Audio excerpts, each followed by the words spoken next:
ಸ್ನೇಹಿತರೆ, ನಮ್ಮ ಹಿರಿಯರು ಹೇಳಿರುವ ಆರೋಗ್ಯ ಗುಟ್ಟುಗಳನ್ನು ನಾವು ಈಗಲೂ ಪಾಲಿಸಿಕೊಂಡು ಹೋದರೆ ಅವರೆಲ್ಲ ಬದುಕಿದ ಹಾಗೆ, ಅವರು ಜೀವನ ಸಾಗಿಸಿದ ರೀತಿಯನ್ನು ನಾವು ಫಾಲೋ ಮಾಡುತ್ತಾ ಹೋದರೆ ಅವರ ತರಹ ನಾವು ಕೂಡ ಆರೋಗ್ಯವಾಗಿ ಬದುಕಬಹುದು. ಹಾಗಾದ್ರೆ ಬನ್ನಿ, ಹಿರಿಯರು ಹೇಳಿರುವ ಗುಟ್ಟುಗಳನ್ನು ನೋಡೋಣ. 1. ಹೆಂಗಸರು ಮುಸ್ಸಂಜೆ ವೇಳೆ ಬಟ್ಟೆ ಒಗೆಯಬಾರದು. 2. ಮನೆಯ ಹೊಸ್ತಿಲಿನ ಮೇಲೆ ಕುಳಿತುಕೊಳ್ಳಬಾರದು. 3. ಬೆಳಿಗ್ಗೆ ಬೇಗ ಎದ್ದು ಸ್ನಾನ ಮಾಡಿ ದೇವರಿಗೆ ದೀಪ ಹಚ್ಚಿ ಪೂಜೆ ಮಾಡಬೇಕು. 4. ಊಟ ಮಾಡುವಾಗ ಅರ್ಧದಲ್ಲಿ ಎದ್ದು ಹೋಗಬಾರದು. ಅದೆಂತಹ ಕೆಲಸ ಬಂದರೂ ಎದ್ದು ಹೋಗಲೇಬಾರದು. 5.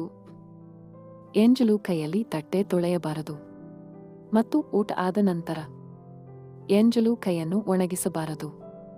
ಬೇಗನೆ ಕೈ ತೊಳೆದುಕೊಳ್ಳಬೇಕು. 6. ಮಂಗಳವಾರ ಮತ್ತು ಶುಕ್ರವಾರ ದೇವಿಯ ಪೂಜೆ ಮಾಡಿ ದೇವಿಯ ದರ್ಶನವನ್ನು ಪಡೆದುಕೊಳ್ಳಬೇಕು. 7. ಗಂಡ ಊಟಕ್ಕೆ ಕುಳಿತಾಗ ಹಾಲಿಗೆ ಹೆಪ್ಪು ಹಾಕಬಾರದು. 8. ಗಂಡ ಹೆಂಡತಿಯ ಜಗಳವನ್ನು ಬೇರೆಯವರಿಗೆ ಹೇಳಬಾರದು. 9. ಮುಸ್ಸಂಜೆ ಹೊತ್ತು ಮುಸುಕು ಹಾಕಿ ಮಲಗಬಾರದು. 10. ಹೆಂಗಸರು ಪೂರ್ತಿ ಬೆತ್ತಲೆಯಾಗಿ ಸ್ನಾನ ಮಾಡಬಾರದು. ಅವರ ಗುಪ್ತಾಂಗಗಳು ಬಟ್ಟೆಯಿಂದ ಮುಚ್ಚಿರಬೇಕು. 11.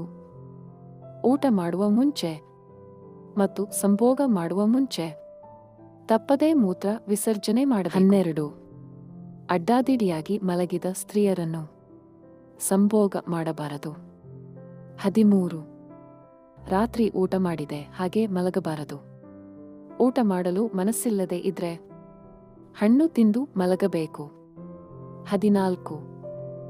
ಸಂಬಂಧಿಕರನ್ನ ನೋಡಲು ಹೋಗುವಾಗ ಬರೀ ಕೈಯಲ್ಲಿ ಹೋಗಬಾರದು. 15. ಹೊಸ ಹುಡುಗಿದ ನಂತರ ಕೊರತೆಯನ್ನು ಎಲ್ಲೆಂದರಲ್ಲಿ ಬಿಸಾಕಬಾರದು. ಸ್ನೇಹಿತರೆ, ಇದೇ ತರಹದ ಒಳ್ಳೊಳ್ಳೆ ಮಾಹಿತಿಗಳಿಗೋಸ್ಕರ ನಮ್ಮ ಚಾನಲನ್ನು ದಯವಿಟ್ಟು ಸಬ್ಸ್ಕ್ರೈಬ್ ಮಾಡಿಕೊಳ್ಳಿ. ಈ ವಿಡಿಯೋ ಇಷ್ಟ ಆಗಿದ್ರೆ ದಯವಿಟ್ಟು ವಿಡಿಯೋನ ಲೈಕ್ ಮಾಡಿ ಹಾಗೂ ಎಲ್ಲರಿಗೂ ಶೇರ್ ಮಾಡಿ.